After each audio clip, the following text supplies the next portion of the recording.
Evangelho de Lucas, capítulo 17.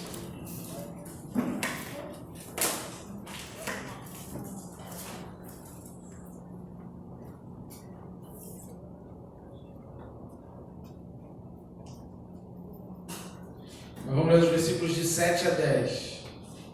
Lucas, capítulo 17, versículos de 7 a 10. A parábola do servo inútil. Amém? Todos acharam? Se tiver alguém sem Bíblia perto de você, compartilhe da leitura com seu irmão ou sua irmã. Lucas 17, versículo 7, diz assim: qual de vós, tendo um servo ocupado na lavoura ou em guardar o gado, lhe dirá quando ele voltar do campo: vem já e põe-te à mesa? E que antes não lhe diga: prepara-me a ceia, cinge-te, serve-me, enquanto eu como e bebo, depois comerás tu e beberás. Porventura, terá de agradecer ao servo, porque este fez o que lhe havia ordenado? Assim também vós, depois de haver feito quanto vos foi ordenado, dizei: somos servos inúteis, porque fizemos apenas o que devíamos fazer. Amém? Amém. Pode sentar. Das parábolas de Jesus, aí talvez a parábola, uma das parábolas mais duras de Jesus, mas a gente já vai entender algumas coisas que são importantes dessa parábola. A primeira coisa, a gente precisa contextualizar. Não adianta a gente querer entender a história. Existe uma expressão, né, quando se estuda história, que é anacronismo. O que é o anacronismo no estudo da história? É você querer estudar um fato que se passou num período muito distante com os pensamentos de hoje. Então, as culturas eram diferentes, né? O que estava se passando no mundo era outra história. Então, a gente precisa olhar para o fato, para o momento, de acordo com a história do momento, de acordo com o que estava, com o contexto histórico daquele momento. E o contexto histórico daquele momento, vocês quantos já viram em filmes, filmes que falam a respeito de Jesus ou do Antigo Testamento, era muito comum ter escravos, né, ter servos. Não era como hoje, que se tem empregada doméstica, e hoje a empregada doméstica tem vários direitos, e você tem que assinar carteira, essa coisa toda. Isso é uma coisa bem recente. Os direitos trabalhistas foram sendo conquistados mais depois da Revolução Industrial. Na realidade, foi que isso foi começando a entrar na prática do ser humano. Até ali, havia muito essa questão de ter escravos. Era comum a pessoa ter escravo, ter servo. E Jesus aqui está pegando esse exemplo, que é um exemplo do contexto, era algo que era do cotidiano deles, algo que fazia parte da vida deles, da maneira como eles mesmos chegavam, que eles sabiam muito bem que era isso. E eles falam assim: dificilmente alguém vai chegar para o servo e vai falar, e a gente vai voltar nesse ponto aqui daqui a pouco, mas ele fala assim: dificilmente alguém vai chegar no servo e falar: senta à mesa, come aqui junto comigo. Não, normalmente o senhor, o dono da casa, chegava e falava: põe a mesa, faz isso, faz aquilo, põe aquilo outro. E o servo ou a serva fazia as coisas exatamente como estava ordenado. Isso dia após dia. E quem era o Senhor que chegava e agradecia? Muito obrigado porque a mesa está feita, muito obrigado porque está tudo pronto, muito obrigado porque a comida... Não era porque isso fazia parte da obrigação. Pelo contrário, se a serva ou o servo derrubasse alguma coisa, quebrasse, derramasse, e aí estava arriscado levar até açoite, né? Não podia de jeito nenhum, principalmente se fosse... Pensou, o Senhor recebeu uma visita, e está lá com a visita ilustre, visita nobre, e o servo faz uma lambança, derruba a comida, joga a coisa no chão. Não podia, isso era inadmissível. Então, ele fazia o que era o correto, fazer aquilo que ele deveria fazer, nada mais era do que cumprir a sua própria obrigação. E é interessante que Jesus ele vai incluir essa parábola, falando a respeito do servo, dentro de um contexto em que ele está falando de perdão e de fé. Se vocês olharem aí a partir do versículo 3, do 3 ao 5, Jesus está falando a respeito de perdão, né? Jesus está falando a respeito de fé. Os apóstolos perguntam para Jesus, Senhor, pedem para Jesus, Senhor, aumenta-nos a fé. E aí Jesus fala, se tiver fé como um grão de mostarda, então você vai ter poder e a tua fé vai mover montanhas. Dentro desse contexto de perdão e de fé, em que os apóstolos eles pedem, Jesus vai explicar que a fé precisa ser aumentada e crescida, Jesus entra com essa parábola. E aí aqui a gente começa a observar os objetivos de Jesus. Duas coisas que a gente vai destacar a respeito desse texto, para a gente começar a meditar em cima daquilo que Jesus está propondo aqui. A primeira coisa que Jesus está colocando é a soberania de Deus. A gente precisa entender que Deus ele é soberano. É muito comum hoje pessoas passarem por problemas, passarem por dificuldades, passarem por alguma situação de adversidade. É muito comum as coisas fugirem ao controle de determinadas pessoas, ou passar por uma fase negra na vida, aquela fase em que a pessoa realmente fica completamente para baixo. E aí o que ela faz? Ela começa a questionar Deus. Por que isso? Por que isso comigo?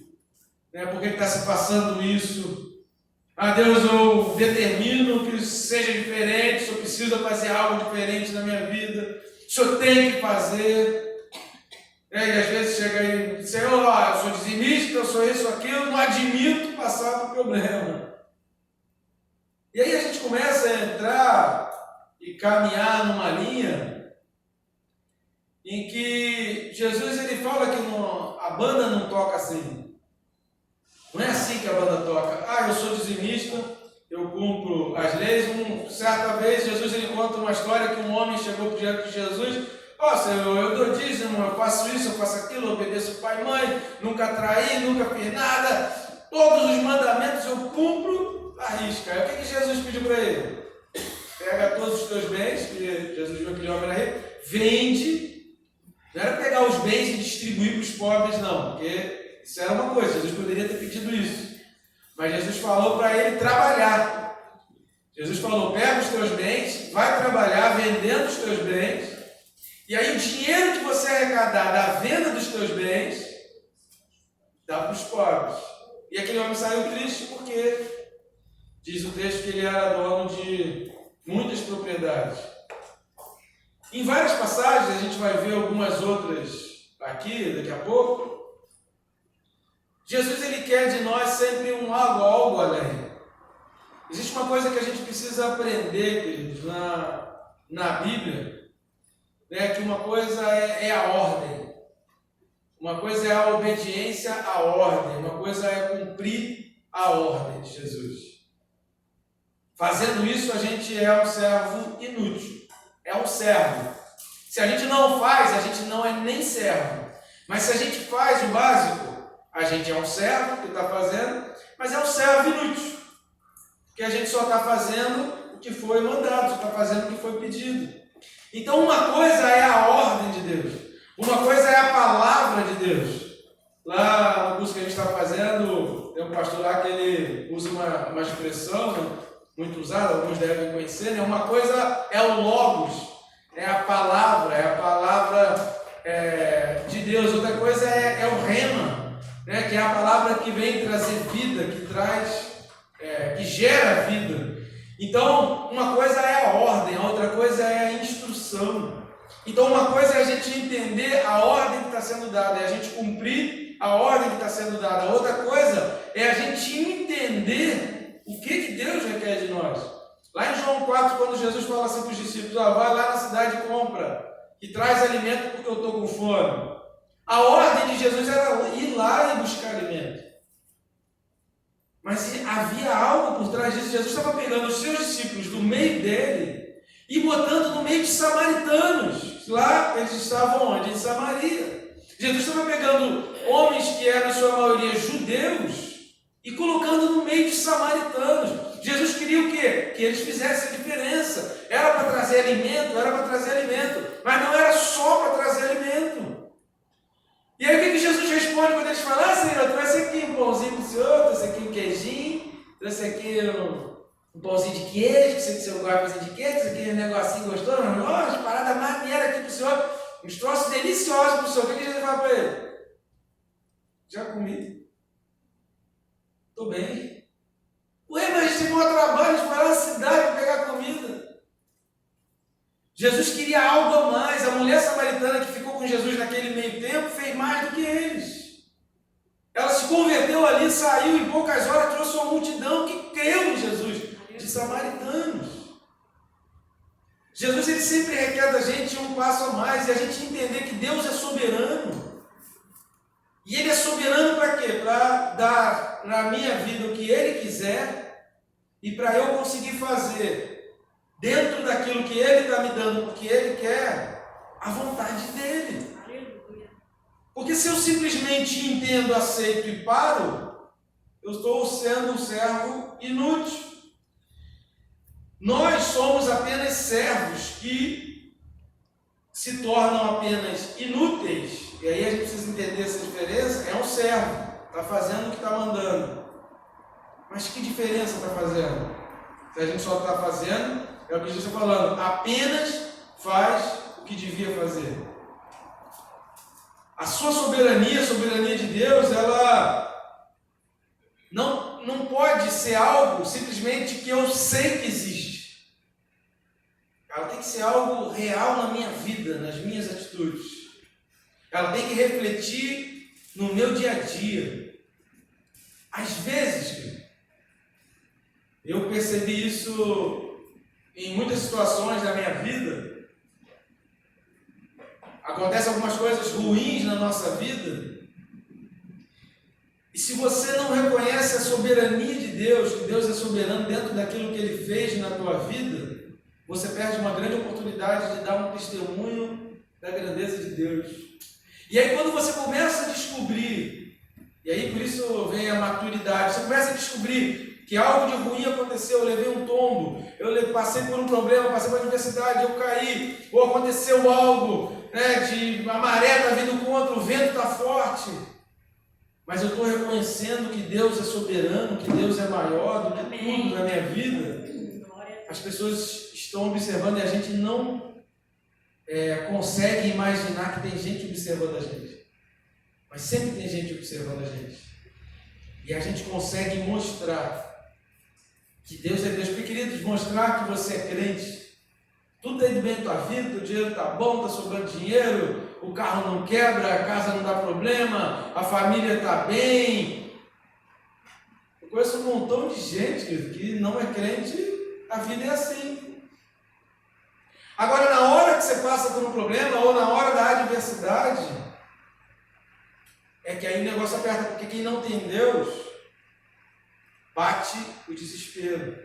É na hora do problema que começa a sacudir, na hora que o alicerce está sendo balançado, é que você vai perceber a estrutura da casa. Quando está tudo muito bem, mas nunca chove. Como é que eu sei se esse muro está bom ou não está? Vamos ver a primeira chuva para ver se o muro ficou bom. Aí bate a chuva e o muro cai. Tá vendo? Eu achei que o muro estava bom, mas também no sol é mole. Quero ver na chuva, bater a chuva para ver se o muro fica firme. Então a gente precisa entender a soberania de Deus e entender que, como criaturas, a gente não pode se opor à vontade de Deus, que é soberana. Tem um texto de Romanos, capítulo 9, a partir do versículo 19, Paulo escrevendo aos Romanos, capítulo 9, versículo 19, que Paulo vai dizer assim, tu porém me dirás, de que se queixa ele ainda? Romanos 9, 19, pois quem jamais resistiu à sua vontade? Quem és tu, ó homem, para discutires com Deus? Porventura pode o objeto perguntar quem o fez, por que me fizeste assim? Ou não tem o oleiro direito sobre a massa, para do mesmo barro fazer um vaso para a honra e outro para a desonra. Que diríamos, pois, se Deus, querendo mostrar sua ira e dar a conhecer o seu poder, suportou com muita longanimidade os vasos de ira, preparados para a perdição, a fim de que também desse a conhecer as riquezas da sua glória em vasos de misericórdia, que para a glória preparou de antemão, os quais somos quem? Somos nós, a quem também chamou, não só dentre os judeus, mas também dentre os gentios, assim como também dizem Oséias: chamarei povo meu ao que não era meu povo, e amada, aqui não era amada. E no lugar em que se lhes disse: vós não sois meu povo, ali mesmo serão chamados filhos do Deus vivo. Mas relativamente a Israel, dele clama Isaías: ainda que no número dos filhos de Israel seja como a areia do mar, o remanescente é que será salvo. Quem somos nós para questionar? Eu sou um vaso de barro, como é que eu vou questionar o oleiro que está fazendo barro? Quem sou eu para querer mandar em Deus, para dizer o que Ele deve ou não fazer com a minha vida? Eu não consigo comandar nem o que eu tenho na minha mão. A gente não consegue controlar nem o dinheiro, a gente não sabe nem quantos fios de cabelo tem na nossa cabeça. Deus é soberano e a gente precisa entender a soberania de Deus. E como servos, a gente precisa estar sujeito à ordem e sujeito às instruções, sujeito à ordem direta de Deus e sujeito àquilo que está subentendido, aquilo que está no coração de Deus. A gente vai ver isso um pouco lá na frente. Antes eu queria ler Isaías 45, versículo 9. O livro de Isaías também é um livro fantástico a respeito da soberania de Deus. Isaías 45, versículo 9 fala o seguinte: ai daquele que contende com o seu Criador e não passa de um caco de barro entre outros cacos. Acaso dirá o barro que lhe dá forma: que fazes? Ou a tua obra não tem alça? Ai daquele que diz ao pai: por que geras? E à mulher: por que dás a luz? Isaías 29, 16. Isaías 29, 16.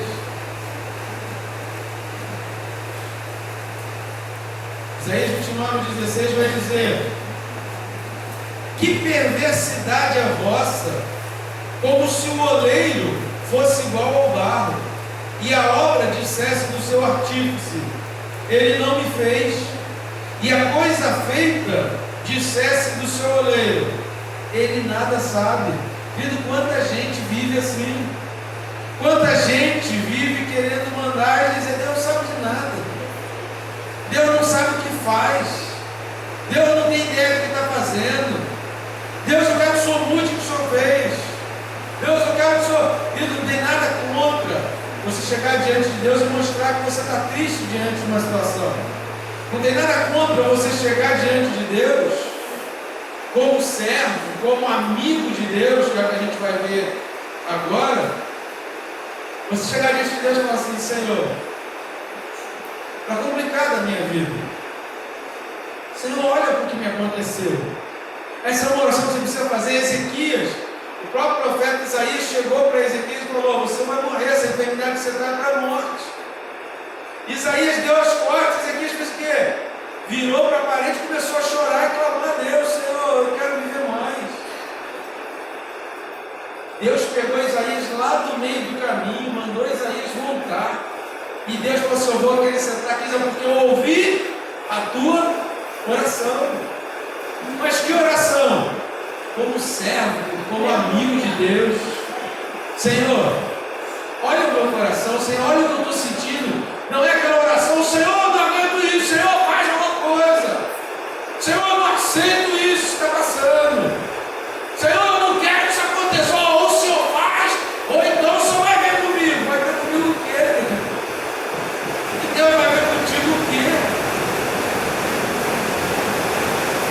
A gente é barro, e a gente precisa falar com Deus, querido, com todo o respeito e a reverência que Deus merece, porque Ele mesmo sendo nosso amigo, Ele é Deus, Ele é Rei. Ele conhece o teu problema antes de chegar à tua boca. Ele sabe o que você precisa. Ele sabe que o estômago está roncando. Ele sabe que você precisa pagar aquela conta amanhã. Ele sabe disso antes de chegar à boca. Então peça a Ele: Senhor, eu preciso disso. Eu preciso de um milagre na minha vida. O Senhor é soberano para fazer, soberano para agir.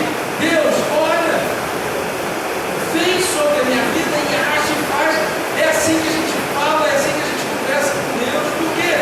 Porque Ele é soberano. A gente, como vaso de barro, a gente não pode querer mandar no olheiro e dizer que Ele não sabe o que está fazendo. Ele não sabe de nada, Ele não tem noção do que está fazendo. Mas a gente pode falar um negócio desse para Deus, que já ouvi cada oração. Eu ficar assim: pelo amor de Deus, Senhor, tem misericórdia. Ele não sabe o que fala. É cada uma que você fica de cabelo em pé, não é assim. Uma coisa é você dar ordem para o diabo. O Senhor perdoa, velho. Vamos esticar o culto, né? Eu que a gente vai demorar um pouco mais no culto dele. Tem ceia. Uma coisa é você dar ordem para o diabo. Esse sim. Pisa na cabeça dele, dá um bico na fuça, dá um tapa na orelha, manda correr, pega as coisas e vai embora. Para esse não pode dar, porque no poder de Deus, se você se sujeita a Deus, o diabo pode de você. Sujeitai-vos a Deus. E aí resistir ao diabo e ele fugirá de vós. Agora o texto que eu gosto é Isaías 64, versículo 8. Isaías 64, versículo 8.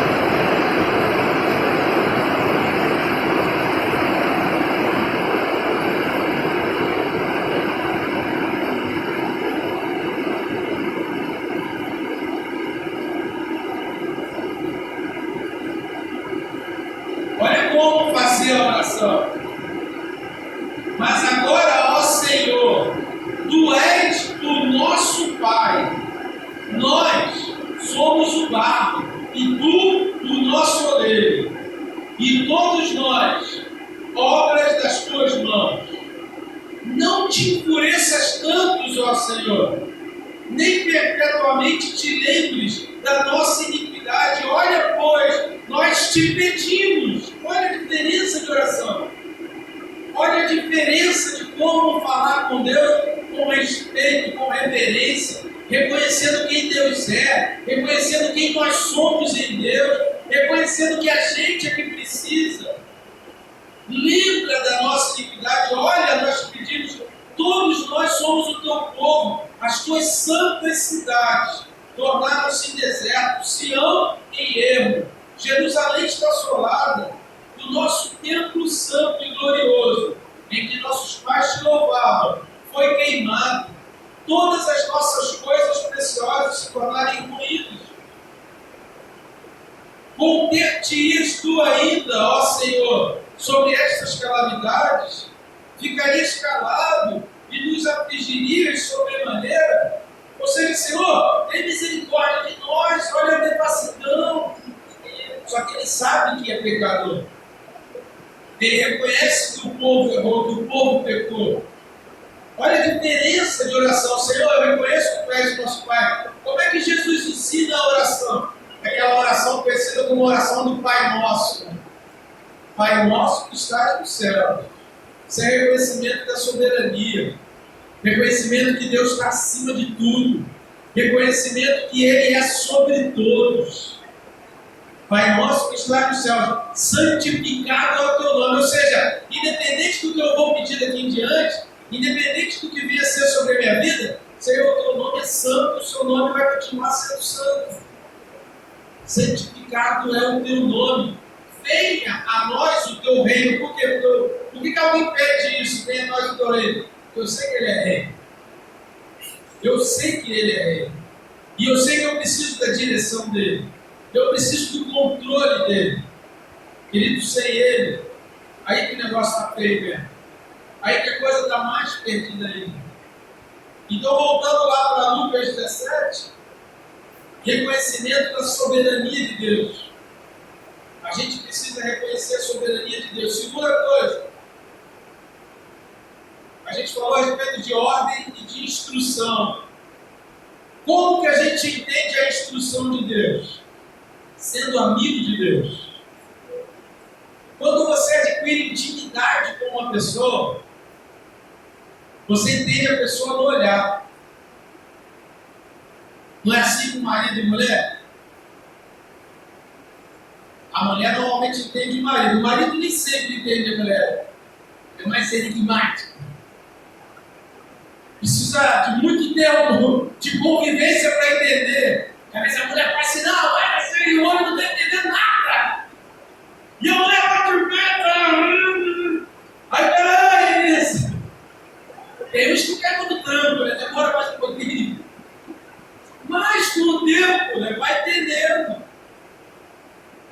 Filho, né? Filho não já entende o olhar da mãe? O filho vai ficando mais velho, a mãe dá só aquela olhada assim, né?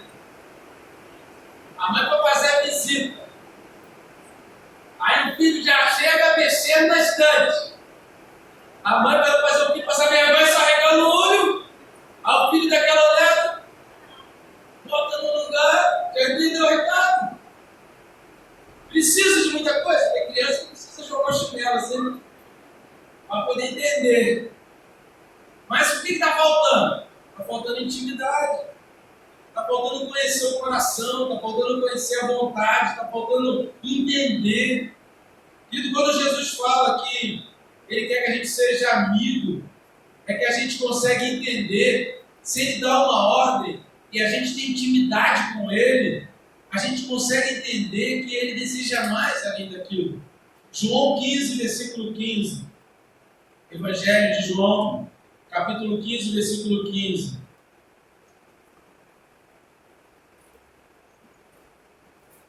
O Senhor vai dar estiada na chuva, senão daqui a pouco eu não tenho voz para terminar a mensagem. João 15, versículo 15. Já não vos chamo servos. Por quê? Porque o servo não sabe o que faz o seu senhor. O servo faz o quê? O servo só obedece. O Senhor manda, o servo faz. O Senhor pediu, o servo realiza. O Senhor quer algo, o servo vai e traz. Mas tenho-vos chamado amigos, porque tudo quanto ouvi de meu Pai, vos tenho dado a conhecer. Preste atenção nessa expressão que Jesus está falando aqui. Porque tudo quanto eu ouvi do meu Pai, eu tenho dado para que vocês conheçam, para que vocês tenham intimidade, para que vocês tenham isso na tua vida. Eu recebi do Pai e estou transmitindo. Entende? Entende além do que eu estou falando. O amigo, ele consegue entender além do que está falando. Quando você começa a ter intimidade com alguém, você começa a perceber, poxa, fulano hoje não chegou legal, fulano hoje não está bem, vou sentir um olhar meio abatido. Passou um dia, poxa, meu coração está apertado. Vou perguntar como é que está. E aí, como é que está? Está tudo bem mesmo? Quando é amigo, você está lá junto. Quando é amigo, você sabe, poxa, a pessoa está cansada. Eu vou fazer um pouco mais. Eu estou vendo que a pessoa está assim, eu vou fazer algo a mais. O amigo, ele consegue ter um diferencial em relação aos outros. Como que você considera alguém que é teu amigo? Poxa, fulano é meu amigo. Eu costumo falar sempre isso, né? No trabalho você lida com um monte de pessoas. Algumas pessoas são colegas de trabalho. Algumas pessoas vão passar por você e serão eternamente colegas de trabalho. Agora tem sempre aqueles que são teus amigos. Tem sempre aqueles que são mais próximos, que estão mais ligados, que conseguem ter um coração, que conseguem ter um entendimento. Esse é o diferencial, querido, ser servo, obedecer a ordem, obedecer a lei, obedecer aos mandamentos, fazer o que é correto. Hoje em dia a gente Outro dia eu estava vendo a reportagem do gari, né, que achou R$700 e devolveu, sabia de quem era, e foi e devolveu para a dona lá, e aí, né, uma reportagem inteira, um programa inteiro, em cima do gari que fez aquilo, nossa, olha o que ele fez. Querido, fazer o certo hoje se tornou um motivo assim de, meu Deus, olha, ele fez o certo, ele fez o que é correto. Quando fazer o certo deveria ser o básico. Fazer o que precisa ser feito é o básico, é o mínimo. Se a gente faz só o que precisa ser feito, a gente é um inútil. Se a gente chega diante de Deus e fala, Senhor, eu te obedeço, eu não adultero, eu não minto, eu não dou falso testemunho, eu te adoro, eu estou sempre na igreja, mesmo debaixo de uma chuva, eu saio de casa, vou lá, vou para a igreja. Senhor, eu estou sempre lá, estou indo para a escola. O que eu mereço? Nada.